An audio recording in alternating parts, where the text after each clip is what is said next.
The spare parts sector is it's very different from others because, like physically, even where we are right now, the Kirinyaga Road.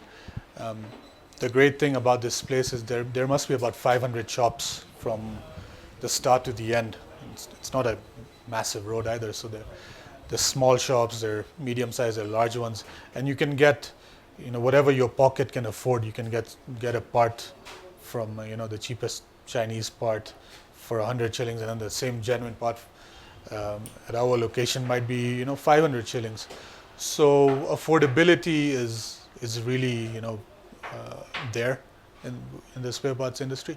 Now the only thing is that it comes at a price because a lot of these parts are very substandard quality, um, and it's a disaster, especially if they're in commercial vehicles or school buses. These small things can cause accidents and loss of life, which is a real shame. It really hurts when you read those things, and to save a few shillings here and there, um, unscrupulous businessmen take advantage of these kind of parts. So, but the government is cracking down through the Kenya Bureau of Standards.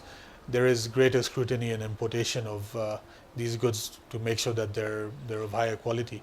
So as this is happening, we see that there's a change in people's thinking as well, partly because they're forced to change with the times because of better regulation, but also because they see the value in this as well.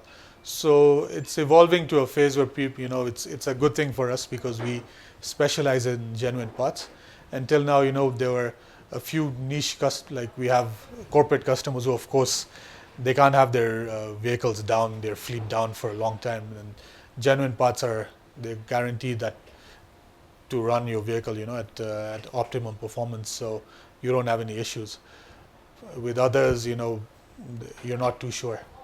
So those are our major customers, but we're seeing a lot more cash customers come in as well who believe in quality and are willing to pay a premium on that. And so before it was very difficult to convince customers about this, but there's more acceptance now of this. Um, so yeah, that's where we are right now. Of course, there's a lot of competition, as you can imagine. It's not, if you look at it at a global level, it's not a huge industry like the motor industry here. There are not that many cars. I mean, especially the newer car sales are not that many.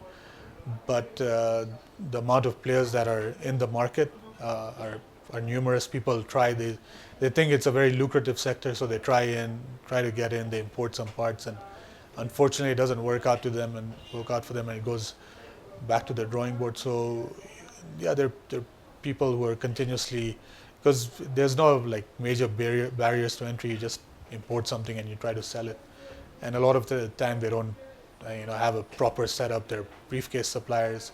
So yeah, that's and it brings a bad name to spare parts dealers in general when a few people are doing uh, these things. So that's part and parcel of the industry as it is right now as well. So yeah, that's what's current right now in our sector.